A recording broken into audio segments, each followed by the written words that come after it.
moe manu nei le ata. Ua moe fo I funga le fasa. Ua tua nai le atu vasa. Ma tuava. Ua se ese mala I le faafio mai o le alofa ma le anga le leo le atua. A wā watu ai tau no o le whai ngā malanga. Tatou te ai o le nei Manuia o waurufale. Sa moa le atu nu pele. O whanuinga tatou e le alofa ma le anga le leo le atua. Le nei wa tatou o na ulia mai ai o le nei aso no na alofa. Omaia. Tatou avatu o le vi inga ia teia. A wa ia whaia o mea siri ese. E afua mai lo na alofa ma le anga le lei. Tatou Tapua'i atu I le atua.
Lea tuai, ia vi ia oe ele nuu. Ia vi ia lava oe ele nuu. O I lato uma, ua fua mai ele lau ele o na lava fua. O le atua, o lo mātou atua lava, na te wha manuia mai I mātou. Te talo o lea nganga Paia. Lea tua mamanai lo mātou ta mā Paia. I mamau mamawalunga lo whaafioanga. A o la ua fio le Manuia mātou te suru whai atuai. Mātou te wala au I la ua fio. I lo wanganga Paia le lingi mai a te I mātou. E whauinai I mātou ma le nei Sauniga. Ina ia Paia mamamaluai le Ifoga lau whanau. Le tualo mātou ta mā Paia. Wha manuia mai lo nuu. A o Faasifo atu o le vi inga ia te oi. Ona o Yesu Keriso. O lo mātou alii ma lo mātou whaola. Amene.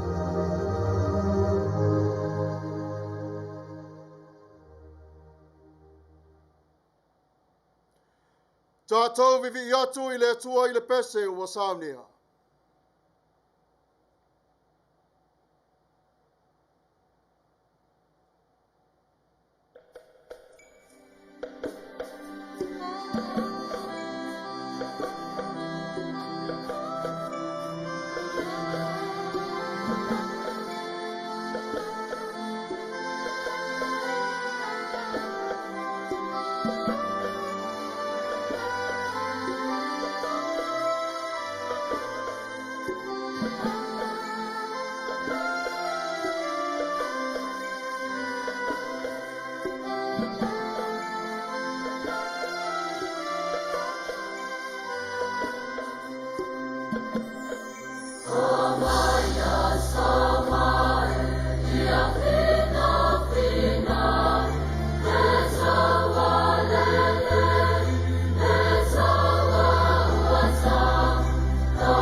Whātuatuanga wha apostolo, ngangana wha Samoa, man ngangana wha Peritania. Ua o whātuatua i le atua le tamā, o le ona le malosi umalava, o le na whaia le langi ma le nalo langi. Wa o whātuatua fo i a Yesu Keriso o lo nalo e toa tasi o lo tātou alii. O le na whanau e le nganga Paia, na whanau mai a Maria le taupou. O le na puapua ngātia i le pule a Pontio Pilato, sa whasa tauroina, sa maliu, sa tanumia, no o ifo i se oli, o le asatolu na toe tu mai ai na ye woti. Na awhioa i le langi, o lo wanofo o ia i le tū tau matau o le atua le tamā, o le eona le malosi umalava. O le a toia fio mai o ia e whaamasino i e ola a toa mai o oti. Ua o whātuatua i le anganga Paia, ua o whātuatua i le Ekalesia Paia e au fia inu uma. I le male mafutanga le au Paia, ma le wha mangaloina o ansala, ma le toe o la mai o le tino o le tangata, i le male ola e wha mavau. Amene. United Church of Christ, Statement of Faith in the form of a doxology. We believe in you, O God, eternal Spirit, God of our Savior Jesus Christ and our God, and to your deeds we testify. You call the worlds into being, create persons in your own image, and set before each one the ways of life and death. You seek in holy love to save all people from aimlessness and sin. You judge people and nations by your righteous will declare through prophets and apostles. In Jesus Christ, the man of Nazareth, our crucified and risen Savior, you have come to us and shared our common lot, conquering sin and death, and reconciling the world to yourself. You bestow upon us your Holy Spirit, creating and renewing the Church of Jesus Christ, binding in covenant faithful people of all ages, tongues, and races. You call us into your church to accept the cost and joy of discipleship, to be your servants in the service of others, to proclaim the gospel to all the world and resist the powers of evil, to share in Christ's baptism and eat at his table, to join him in his passion and victory. You promise to all who trust you forgiveness of sins and fullness of grace, courage in the struggles for justice and peace, your presence in trial and rejoicing, and eternal life in your realm which has no end. Blessing and honor, glory and power be unto you. Amen. Tatou talo, le tuai, e paia lava oe, o le atua oe o le Ekalesia taitotas. E Faitau wina fo ilo walofa maro wanga le leia te I mātou. E Tapua'i inga fo ila awa fio mau tangata. E vivi I whaiae lo lātou wanganga. Lātou te pati patia ma vi ia oe le li ie. Le atua lo mātou tamā. Whawhitai lo whasoina mai o lo mamalu ma lo paia. Mono me ai o le mātou nei Ifoga lo mātou tamā. Ma ato ai I le moni ma le wha maoni. I le vi inga e te Tapua'i. Wana o la ua fio yana. Whawhitai tele lava lo mātou tamā. I mea sili ua e whaia mo I mātou. Mātou te ifo atu ma le nganga whawhitai tele lava. Ono lo wolofo muti vale. Ua mawhai ai I mātou. Ona sa aloto lo mātou wola Tapua'i. A wawa e te tala mai fai te to aulo maru paia. Wa e langona mai leo le vi inga pesenga mataru sanga. Whawhitai mo Yesu Keriso lo walori pele to tas. Whawhitai le tamau a inga lo wanganga paia mo I mātou. Wa mātou a ai le li ie. Wa e sa mai o tāleni ese mo I mātou. E whao ngā lea e whaavai ai le ola whakerusiano. Le tautua, ma whausi ai o le mafutanga whanenganga. E uli masao ai o le wholanga o le tala lelei. O mātou whalogo e leo si whafonga mai ia wafionga pa ia. O taito o tasi ma taitai mātou ia lolo whinengalo. Le nei lava aso le atuai. Mātou te vala au watu ma le loto fia. O no we fo I mai le saro tonga sili. Ma le taua mo I mātou. O Yesu Keriso lo walo. Whawhitai I lau pule whafualoa. I le soifua lelei ma le soifua Manuia. I le soifua loa ma le ola mau I lau fio. A wawa mau I lau fio o le taofi. O le ola fua I mai lea ia Yesu Keriso. Ia vi ia lava oe lo mātou matai. A wao oe o le lii o le tupu o le langi ma le lalo langi. Whawhitai le tua. Maulau Ekalesia. Wa whai le mawaa whaao lau anganga. I so se tuli manu mātou te wheo iai. Whawhitai I lau tau singa alofa. Ia vi ia lava oe whaavavau lava. Mātou te whātou esi atu I lau fio. Ona uanga sala I mātou. O mea ua whaia ma le mautinoa ma le mautinoa. I le vā ma lau fio. Mātou te wala au I lau fio. Ia mangalo sa mātou sala I le tau seina o lau o loa taua. Wha mangalo mai I mātou I le tele o se ma aleu.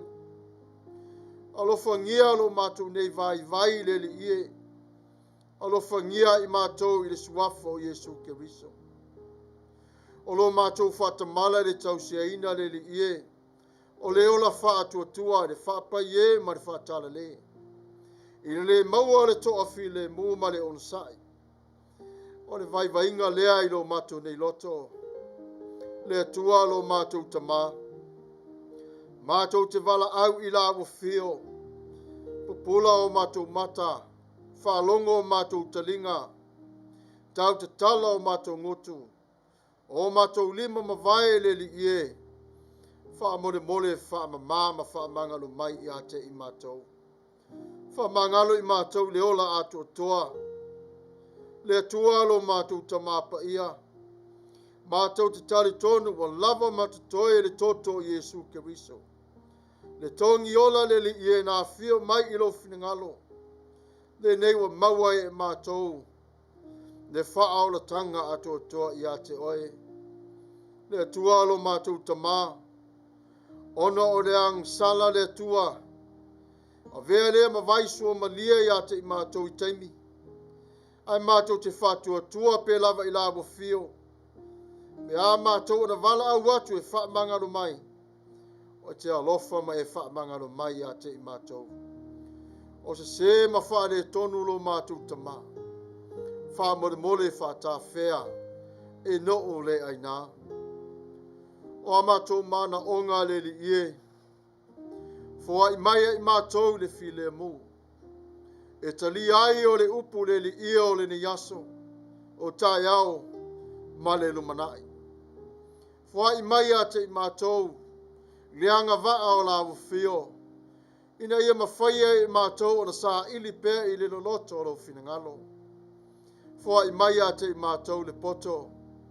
Ina ia awane whawhewhete nai I mātou. A ia mātou o nei loa na matau ma whautauta I la fio. Le ata mai o la fio I a te I mātou. Ia susolo mai pe lava I a mātou. E pei lava o le ata le li ie. O le la susolo le ola whaatasi ma oe. Ai le ngata I lea. O le ata mai marito mai o la fio. Efe soso ani ai I le ngāruanga. Mātou te wala au lo mātou tamā. Yaso taitasi umalava i whātasi mai o lawa fio. Aua le tu ua i mātou. E tu salava le tua lo mātou tamā. Pe mātou te sava wari ese mai ma oe. Le li ie. Ia e mafuta mai pe lava. Mātou te tatalo i lawa fio i le vao le tasi ma le tasi. Le nofo e Ekalesia le li ie. Le savalinga o lau Ekalesia o ao. Le ola manava mana soifua la le lei. Le au na wha le nganga. Ia ia te i la tau lau finangalo le li ie. Wha lanu i la tau le lanu mai la mo fio. Le li ie na ia manu malo ai i le lalo langi nei. I le ma losi mai a te oe. Mātou te sava vale ma ne wha atua. Wa mātou te tari tonu. E te wha tonu mai o mātou ni yala. Lili ie, o nei mea umalava wha mole mole, alofa ngia mo i mātou le tangata wha atau wha. Lili ie le tuai, mātou te iloa, o le tele o temi mātou te saba vali ai e au nua maoe. Mātou te tari tonu foe, o loa musu pe lava la ua fio ia te i mātou, i le mauti noa mare ato toa o lo finingalo. Whawhitai i mea umalava o e whaia mo i mātou. Maota ngase lo mātou tamā Paia. I le wasenga o tamai tai mali i fomai. Mo vai lua ina i ai o lo mana lo mātou tamā. O fuala au o whaonga ina. Whai lea ma vai whaola le ia i mai puapua ngam whangatau tino. A fio mai la o fio. Wha Manuia i a te i la tau. Se leo le puapua ngalo mātou tamai lau whaafonganga. Sami ea ma le lau ele, ia iai lau fio. Le atua lo mātou tamā Paia. Manatu lau fio mātou te pae i le maunga mawalunga lau fio. A wā o oe o lo mātou whasoa suani, mātou te wha moe mo iai. Sa moa malana whainga malo, ia iau a ao pe lava le taina. Tai mua la wa fio lo la tau ngā luenga. Whapa ia ia te i la tau ma wha Manuia. Teu ia te i la tau ia la umalava o le no fua ingo na fua tono le pare mene. Ia iai le file mu i la wa fio. Ia mau o le ngā lulue whatasi lo mātou tamā. No umalala whanga o Tapua'i o yeisa mo i lana whainga malo. Ia tasi le whea le whani ma le whe oi mai. Totuina ma manua lo mātou tamā Paia. Ia whape nā o na whamatalaina le lofa mareanga le leo lawa fio. Tai lawa fio le lato whainga malo. E te tono nofo Faitau la fono le li ie. I le Paia man mamalu o le pare mene. Ia wha uina i lawa fio manatua i la tau. Taimi o le lolo wā o le tau lo mātou tamā. I opu whai ma le teu wina o malo. Le tualo mātou tamā Paia. O whata Faitau langa o le nei aso. I le tau waswina o ipu vai o le ola. Wha Paia lawa fio ma wha Manuia o wao. O whautua ina o le ngā ruenga a whaife au i so se whaisa. Ia ia te i la tau o le tāleni ma le anga waa. Wha o ina i la tau peona e tō fia i la tau. O le a o awina ma le whautua ina o le ngā ruenga o le tala le lei. Ia te i la tau le Manuia. O au wharupenga fo i ma whare tua le ie mano o taitas. Ma le lalo langi a toa. Ia sau wina i le lofa ma le anga le leo lau fio. O leo la matou ne te talo. A Atua i ma te talo le lilo i te tonu taito tasi ma ia te i matou. Alofa lau fio. I le suafo Jesu Keriso. Mātou te ole ma wala au watu i lawa fio i le nei tūla.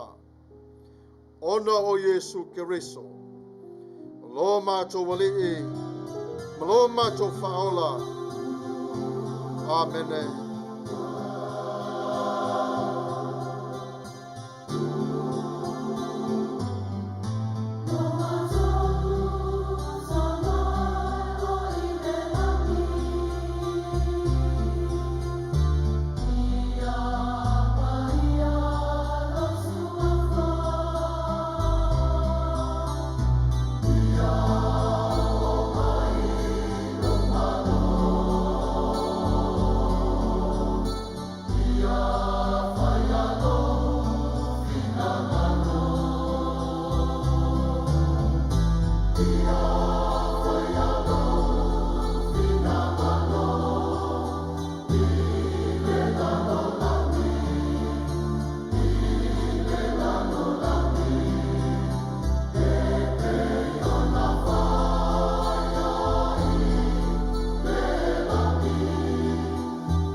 Tatou vivi atu I le atua I le pese ua Sauniga.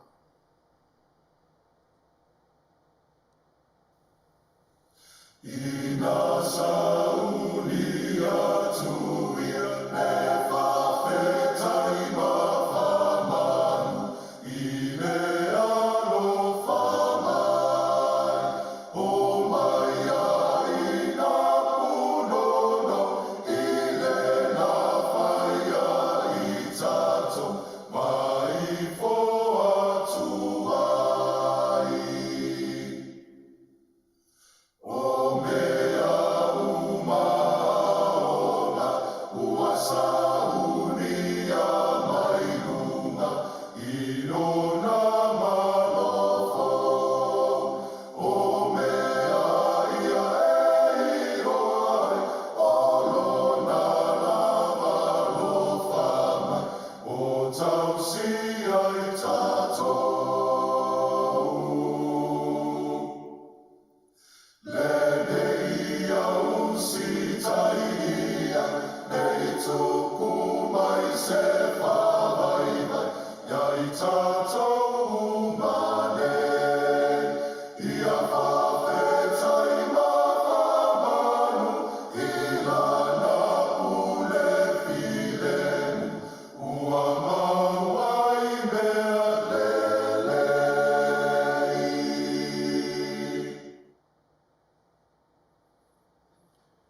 Faitau wina wa fionga Paia le tua.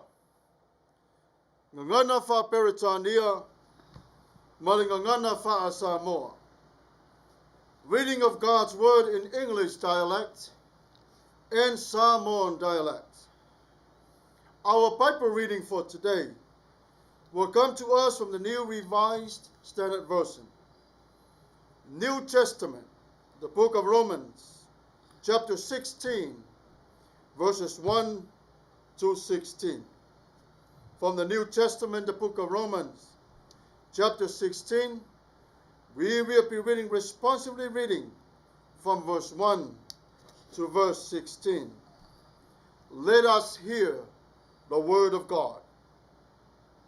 I commend to you our sister Phoebe, a deacon of the church in Cenchrea, so that you may welcome her in the Lord as is fitting for the saints, and help her in whatever she may require from you, for she has been benefactor of many and of myself as well.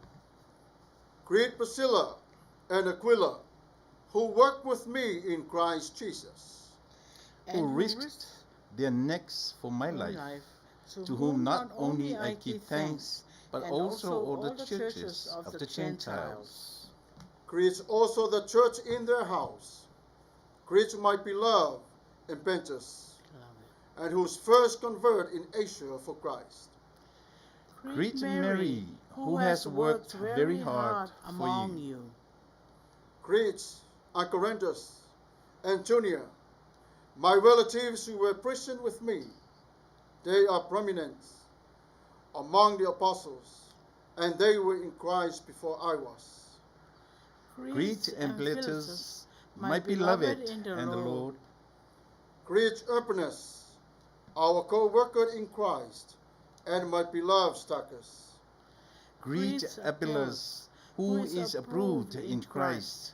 Greet those who belong to the family of Aristobulus. Greet my relative Herodian. Greet those in the Lord who belong to the family of Narcissus. Greet those workers in the Lord, Tryphena and Tryphosa. Greet the beloved Persis, who has worked hard in the Lord. Greet Rufus, chosen in the Lord, and greet his mother, a mother to me also. Greet Asyncritus, Philoton, Hermes, Patrobas, Hermas, and the brothers and sisters who are with them. Greet Philocus, Julia, Nereus, and his sister, and Olympus, and all the saints who are with them. And at verse 16, greet one another with a holy kiss. All the churches of Christ greet you. Faitau wina wa fionga Paia le tua ni ngana fa Samoa. Mai le whenga inga fau. Roma ilona matao pu se fulu mare ono. Fai upu mua mua e whangata mai le se fulu mare ono. Mai le whenga inga fau. Roma ilona matao pu se fulu mare ono. Tatou te Faitau whanawhana fua iai le whai upu mua mua. Se ia whapau mai le whai upu e se fulu mare ono. O te whailo atu ia te o tau lo tātou tua whino whipe. O le ti a kono lea o le Ekalesia. O i keni ke rea. Ina ia talia o ia o tau le li. Whapei o na tatau le au Paia. Ia o tau whesoa soani fo ia te ia. I se mea e o tau e au ngā ia te ia. Aua fo ia toa tele ua e whesoa soani iai. A toa maune. Ua olo whaatu ia pisila maakula. Malawhai ngā ruenga whātas mau. Ile ngā ruenga ke riso Yesu. O ila ua ia na latu watu o la ua e o Yesu ia ia. Ia uola, ilena o au e whaafetai ia te la ua. Ai atoa ma Ekalesia uma inu ese. Ua olo whaatu fo ile Ekalesia. O ilola ua fale. Ua olo whaatu ia epineto. O le pele au. O le whapolopolo o ia. Ia ke riso ia kaya. Ua olo whaatu ia Maria. O le nanga lue tele mo o tau. Ua olo whaatu ia Enrico. Mayunia. Ua o ainga. O ainga sa mātou whaatasi mao i le whale pui pui. Ua longa le leia i la ua e apostolo. Sala ia ia ke riso na mua mua atu ia tea. Ua olo whaatu ia amepelia. O le pele a au i le li. Ua olo whaatu ia upano. Le na ngā lue whaatasi mai mātou le ngā ruenga ke riso. O sa taku, fo i o le pele au. Ua olo whaatu ia a pele. Ua tau le leia o ia ke riso. Ua olo whaatu i sa arisupulo. Ua olo whaatu ia Heronitiona. Mare a inga. Ua olo whaatu. Ie o sana kiso. O e ua i le li. Ua olo whaatu ia tu whaina ma tu fosa. O whawhine na ngā lue i le li. Ua olo whaatu ia peseti. O le pele. O le na ngā lue tele i la le li. Ua olo whaatu ia rofo. Na whiriwhilia e le li. Ile malona tina. Olo tina fo i lea. Ua olo whaatu ia asuka rito. Ma wherongona. Ma he rema. Ma peateropa. Ma he remea. Ma le auso o ia te ilato. Ua olo whaatu ia Filoloko. Ma Iulia. O ne reu. Fo i malona tua fine. Ma olo mepa. Ma le aupa ia a toa uma. O ia te ilato. Fai pa se furu ma le ono. Yo tau whialo whani i whasasongi pa ia. O loo alo lo whaatu ia te o tau Ekalesia a ke riso. Wha Manuia mai o le atua i le Faitau wina o ana whionga pa ia. Mai atu mau e pe lava o na vi inga e whaavavau. Whaavavau lava. Amene. E le mawhai o na vea o se tangata mai Ekalesia. Pe a le iai Yesu i lona o langa. Pe ola fo i le ola wha atuatua. O le Ekalesia o le mea alofa fōa i Maia le tua i le tangata. Ua wha atuatua matalia ina. Le maliu ma le toi tu o lona alo. Ai o le Ekalesia na whaavai ina i le tua. Ina ia Tapua'i atuai o le tangata. O lona ata lea i le lalo langi nei. O na vele ma Ekalesia e fausia ai le tele o Ekalesia. O le manatu le nā ma le whaatata mai o le Tusi Faitau aso. I la tātou to e te patasi lava i le winga o le Ekalesia. Ma le au ngā o lo tātou tangata I le whea ngainga Manatu. Ona whai mai lea o le matua o le ni aso. O le Ekalesia o Tagata. O le Ekalesia o Tagata. E iwa enga o le whai upu e wha o le tolu ma le wha. Ma le whai upu e se folo ma le tolu. O lo tau whai atoa ina iai. Le Manatu o le ni aso. Whai mai ua aualo whātu. Ia pisila makula. Na la ua whai ngā luenga whātasi mau. I le ngā luenga a ke riso Yesu. O i la ua ia. Na la tu ina atu o la ua e sui ia. Ia ola. E lena ua. E whawhitai a te ilau. Ai atoa ma le Ekalesia o mai no ese. Ua o walofa ia rufo. Na filifilia e neli. Ile malona tina. O lo tina fo ile. Na whaalonga Paulo i le Ekalesia i Roma. Ai le iai o ia i le taimi tonu lava lea. Ai sa whaatasi iai o nisi o apostolo. E whaoringa mai na a mata o le nei lotu. Po le nei Ekalesia po wha potupatonga. I le taimi na ua tua na i atu o le Pentekoso. O le awhio mai o le anganga Paia. Na la tau whasara lau atu o le tala le lei ia Isu.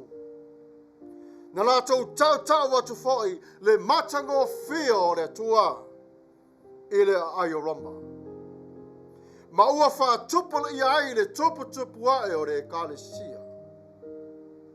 E iai vaenga o le Ekalesia atala no iai Paulo o le tangata Tapua'i i le Atua. E ui ina tele o papapuni sa vavai e senai o i la tou. Ai na langona lava e Paulo se so o tanga ma nei tangata tari tonu Roma. O i la tou o na uso ma tua whawhine ia ke riso. Ma sa ia nau ai e whai o se vaenga e whawhisa ngai ma i la tou. Na rei wheloa i lava i le tō tele o tangata. Ai o lona manatu malona taritonu maua ia mauti noa. O nei fo tangata ua alolofa i ai Yesu. Na ia awina atu ai o le nei tusi e wha wheloa i atu ai. E wha ai loa atu ai. O le tau tinonga maningno o le wha atuatua. Ina ua uma se wholo sanga pupu a Paulo. O na wha ai loa atu ai le wha pea o le tala le lei. O le malua papalea o le Ekalesia. Mai lor fisili. O le Ekalesia. Mai le tali a Paulo. O le tangata whatua tua i le tua. E moni lava o te wha manatu atu i a te oele ni asu. Aua le tu mamaina o lo ta uawa ai i le soifua Tapua'i o tangata i te tono lau ainga. Fe mai Paulo o le Ekalesia e a mata mai te tonu o le ainga. O na whanau mai lene manava o le ainga. Mata ape masala lau solo i le lalo langi atoa. E ui lava i le iasi ai Paulo i Ekalesia nei. Ai pe tai o le awala o whaonga ina e le tua. Ina i atu sia i le nei tusi e wha whailoa i atu ai i ate i la tau. Ma o lana whaafeloa i muli fo i lea. Ai le o mai o le oti i ate ia. Sa ilo le leila vai Paulo le tele o whi malanga hai te tonu. O mga ala i Roma. Ua le ngata i le lafu a. O le tau sulu i le ola. A o tangata fo i le fia maua o le sao le tonga. E ese le tā ua o le Faitau le ne yasu. Ono tangata oma lava e to o lua se fuma le ono. O lo tā ua e te tonu ma le to Tele. Si whawhanga o le tai au fo. O le Ekalesia le nā. E le o se fale le Ekalesia. Ai o le tangata soifua, o le tangata fatu, tua i le tua. A tasi le ekalesia mala na ngā luenga i le tasi e tangata. A vele o ia ma tangata taritonu ia Isu. A vea fwe o ia ma tangata o le ekalesia. A o whawhailo inga pupu o Paulo na ia whailo ai o le tio atara lea o le larolangi o lo tātou ono alai. Ia whaatata i tātou le mamanu o le atua malona paia. E le o le fua i le tino. A o le fua i le nganga. Ai le i whaingo fia i le telo teimi. Pua ngā ma whainga tā e whaafuta ia. Ua le ngata i tangata e whaalave lave. A o le fili mana te moni. E tama whai ave ese mai oi i le ala e te talia ma avea oi ma malu soi fua o le tua le tama. Tātou te Faitau iai i le atu vale. Le whainga tā ma pua ngā. O le la matia o le salotonga le ola. Whawhia ngai Paulo ma le whare pui. A le tele fo o le taimi marona malos. O te tonu o le to ese. Sa matu a whātā waina lava e Paulo. Le ola whakerusiano. O le alofa o le tasi i le tasi. O i lātou o ni ainga o tua whawhine mauso ia keriso. Mo whaasino i le tua o le tamā o le wharenganga. O se tasi o te maitai wa avea rei te tonu mati a kono. E ese fo i le tāua o whipe te tonu o le ngāruwe ngā Paulo. E ese le tāua o tina i te tonu o le ngāruwe ngā reri. Mai lava i le amatanga o Israelu, mai a te pora. Se ia o mai lava i le nei aso i a whipe. O whaipe lava o le ngāruwenga o le whina ngalo o le tua. Nā te whao ngā o tina. E whātau no winai o lona whina ngalo. Whipe o le ti a kono tina. O le tasi o le poutu toa o le tala lelei. O le puna o le whiau ma le teutauena o le ngāruwenga. E tā ua tele ta mai tai matina te tonu. O le nonofo o le Ekalesia. Ua tā ua e Paulo i lātou o le au Faitau po tangata paia. O i lātou a paia o na o le atua o ia whāwina. Manatu fo i le fio mai o le ngang paia. Na wha paia ma wha Manuia i lātou. Ma avea i lātou o le Ekalesia le atua. O se tasi o tiu te tau ave. O lo tā tepa whātasi i le whātutua. E iai le taritonu le telo teimi. Ai sola fo i pēa o mai o pua ngā. A le whātuatua fo e tanu mia pe a solo mai maunga malolosi o le lado langa. O le Ekalesia le nei Roma. Sa whaunga aina le nei whāpotonga. E whāsala lau atu ai le whina ngalo le tua. Ina ia so'o lona whina ngalo i te tonu o le ngāruanga. Whamaile Manatu o Paulo le vaai le ngāruanga. E leo le ngāruanga fo i lea sanga lua i ei le tua. O le ngāruanga o whaasino i le tua i le tangata soifua. O le ngāruanga le nālo tā ua tau ave si whawhanga o le tai o fo. O oe o le Ekalesia. E te ave le whina ngalo o le tua. E te tau atu lo na matanga o fia malo na anga le lei. E whawhelo ai foi oi upo Paulo. E whao ngā foi e Jesu. O na upu ma Maia o na whao wina. Awane tātou wa ai ma Manatu maulalo. I se tangata e le anga vaa i le ngāruanga. Olo o iai. Whe mai Paulo. Wa awina atu e le atua o tangata umalava i lona whātusa.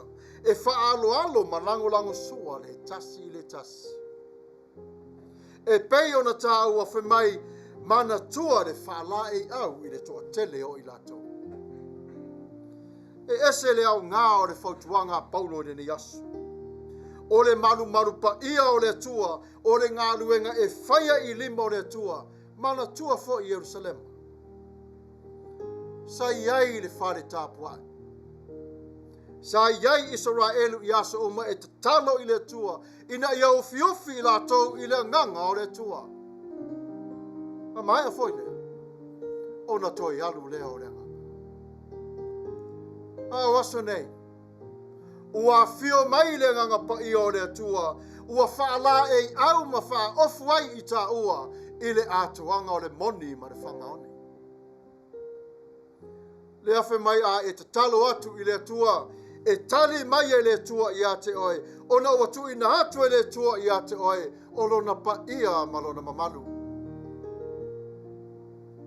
A e tatalo fo i le tua, fe mai e langona e le tua lo si ufonga. Ai o le tāua o le malu le nei pēa tātou wa ai i a Keriso Yesu. O ia o le Ekalesia. Le nei wa iai o i tātou. O le ato manino le nā o le manavo le ola le atua e ulu fale i te tonu i tagata taito tas. Fe mai o le ato o le malu e Tapua'i ai tagata i le tua. O le tuina atu atoa le ola ma le anganga i le suafa o le tua e hala atu i a Yesu. Ona o le maota o le nganga paia. O oe. O oe o le Ekalesia. Ua vea oe ma malu o le tua, ua faa fio ai tonu le nganga paia o le tua. Le tusi lava le a Paulo le koe nito mua. Lona matao pe tolu. Fe mai foi pe sfuma le ono ma sfuma le fitu fa pea. Tau te leilo o le malu o togo le tua. O lo o nofo le nganga o le tua i te tonu ia te o tau. A fai e wha le anga i se tasi le malu o le tua. E wha le anga ina le nā tangata i le tua. A wā e pa ia le mamalu o le atua. O tau lava ia. Sa manao Paulo ina ia malama tangata korenito o i la tau o se whaapota patonga au tas. O Autu lava o le maru kerisiano ma le paia ma le mamaru o le tua. O lo o nofo ai le nganga paia i te tonu i a te o tau. Mai Paulo e whaamanatu atu pē lava i a te o tau. Le nganga paia wa wha uina ma wha paia ina. E so se tangata te o tas. Ua talia Yesu a vea maolam whaula. A tātou wa ai lo tātou ne yola. Tātou te mau ai o le apongi le lei, tātou wa ai ai i le tua. E ui lava sa mamafo nei wha moe moenga. Ai tātou e wha manatu fo e Paulo le te talo Yesu.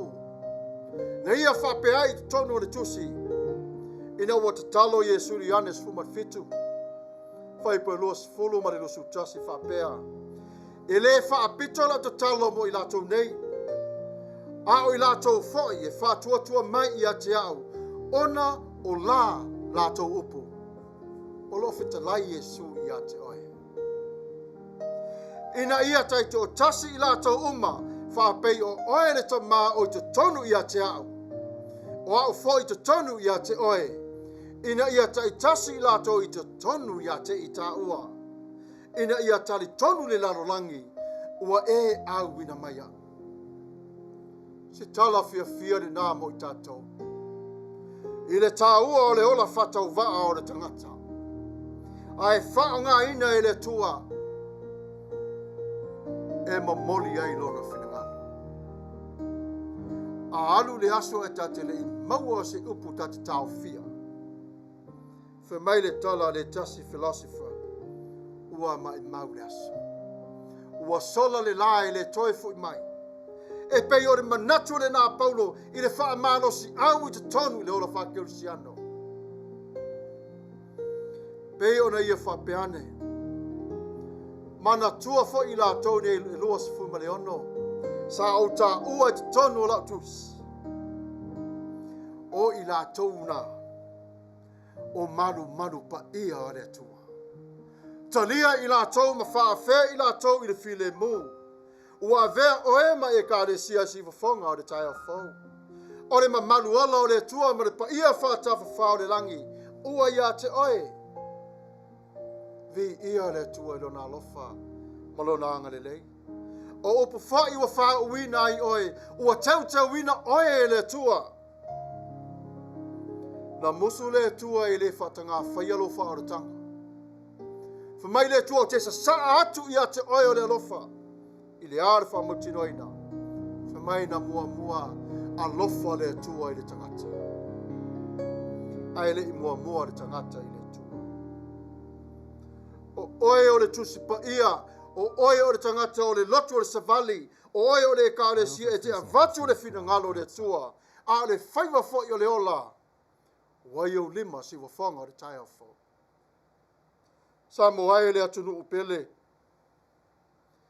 Manatu lo vala wina, vala wina oe o le Ekalesia. Tafe te toto to wala. Ngalue puna wai. Aua le whiungo fie. Sa vali te tono le upo le tua. Vaifo i le whaivo le ele. Tele tama whanau e Samoa. Ua liu ele o latu tino. Ai le ausia e la tole nei wha moe moe. Nau le whautuanga si whafonga le tai au fomu Samoa. O lo whaiva o le tala le lei. O oe o le Ekalesia. O mea uma wai te tonu i a te oe. Wa wha upenga ina o lo wola a toa tino mane malos. O le nganga. O lo lau lo whaiva. O lo whatu ma le nganga. Ma le nei. Wa fio le tua paia ma le mamalu te tonu i a te oe. O le nganga paia foi. Ua ufi a te oe. Ma Yesu Keriso. O le wa lofa fua mai i a te oe. The church is people. Paul had never visited this church before. He has no experience what is going on the other side of the town. But many roads that led to Rome, he decided there's so many of the confusion that is rising every single day. Paul knew many of the members of the church will soon arrive. These are the companionship elsewhere. These are the ones that will be greeting by others according to the letters that he gave to Phoebe. And then he greets 26 of them by name. Names of people, each with a story, background, relationships, and characters. Paul's brief greeting are lessons to all of us on a world of confusion. The world is trying to send us their experience. But no, we have the inspiring word of God. For us as the church, we must serve with love, faith, hope, and practical love. Christian discipleship was not an easy option for anyone. As we know, there's always a risk of life, to liberty and life, to others' imprisonment, whatever the case might be. But we must continue on to serve God, the one who gave us the ability to praise, to worship, and to honor him with our lips. We have the responsibility was to value and honor one another. The command to greet that remind them to do this. Even us today, see the phone or the tire phone. Greet one another with a holy kiss. Bless the person that you come in contact with. The world will mock you and say, what are you talking about? But you know in your hearts, you are the church. You are the symbolic of Christ Jesus. You are the reflection of God. You are the word, you are the will, and you are the servant, and a good, faithful servant for Christ himself. Many of us were dealing with lows in life and ups and downs. But all because God is with us. He will continue to lead us as he leads his people away from Egypt to the promised land.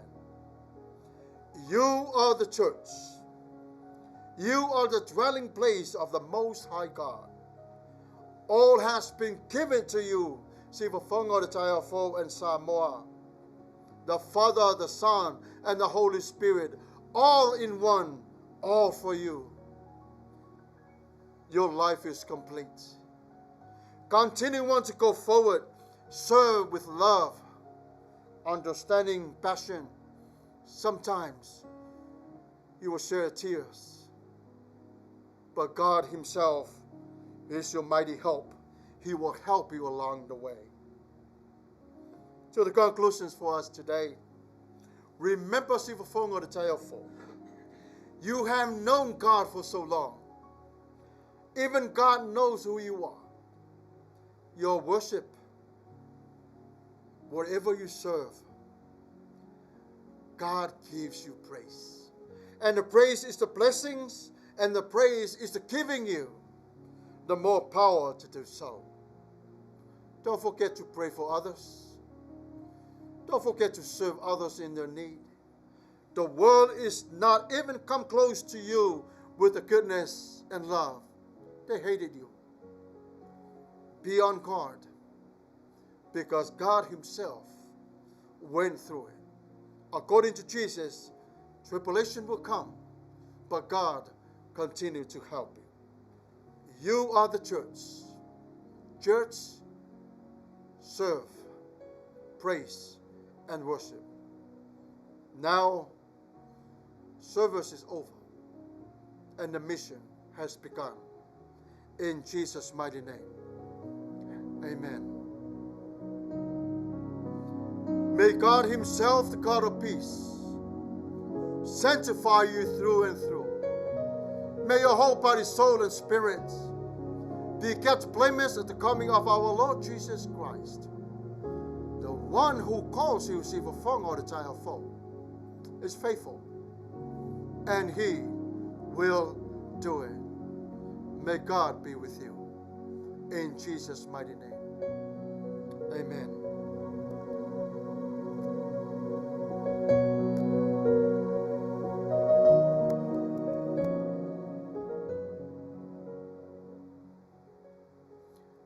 Tatou vivi atu I le atua I le pese ua Sauniga.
O oe le nā le tangata.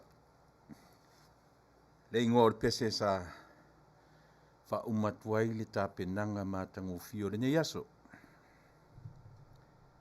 O oe o au le nā le tangata. O ai le tangata. O lana Ekalesia. Malo faftai mo le upu fola le nei aso. Faftai fo i Samoa poto, ma Samoa la tamai, ma Samoa mamao. O fea lava o lo umfai ona e langona mai ai a le tāpenanga lausi ufafonga o le tai a fau. Le mesili ona tāua o whainga lo tātou matai. Tai ai ina, tai ai inei. O le whi au o le aso, pei o na launga ina e lana au auna o le nei aso. O le Ekalesia, o le tangata.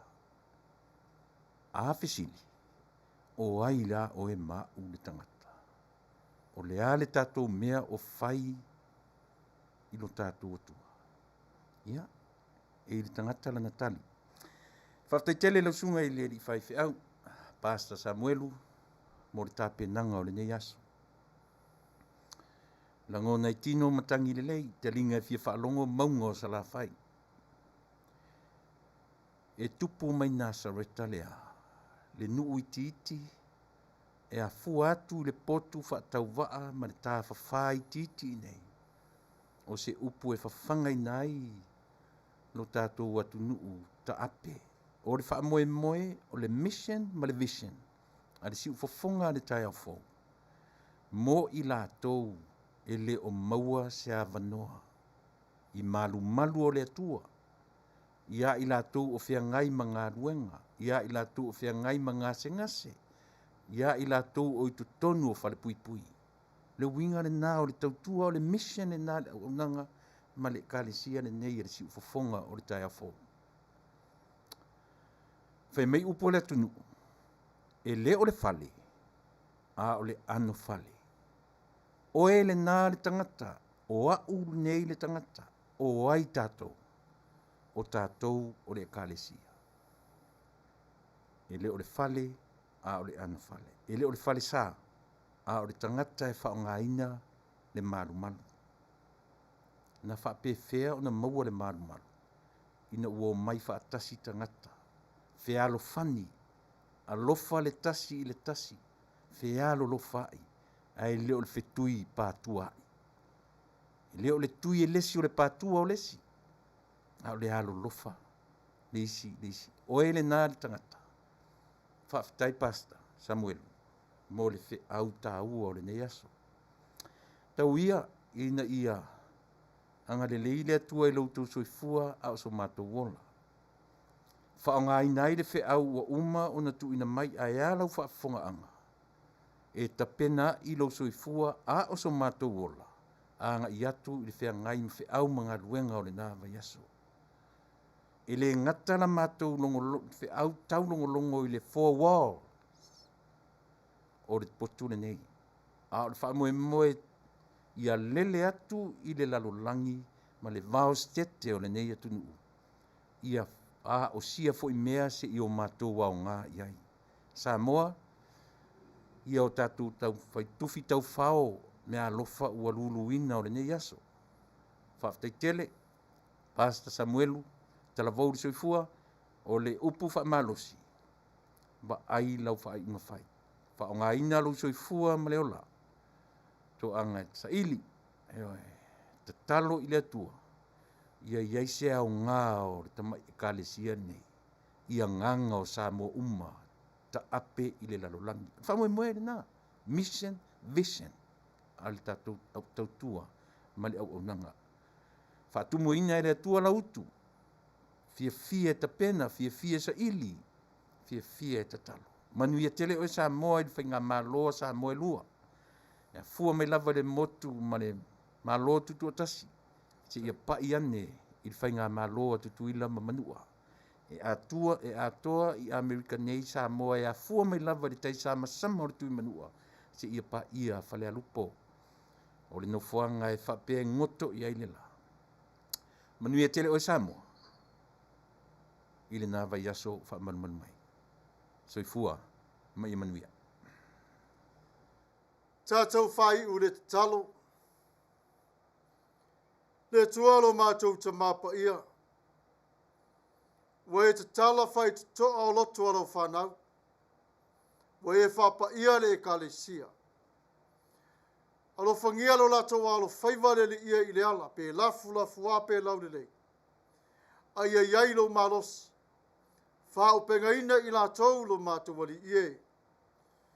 Ta i mua la wa fio. Manatua i latou taimi o puapo ngām whaingta. Ia latou manu malo i le ngaruenga. I le tawivi. Ona o oe Yesu Keriso. Lo mātou wali ima lo mātou whaola. Le au o le Ekalesia. Amen.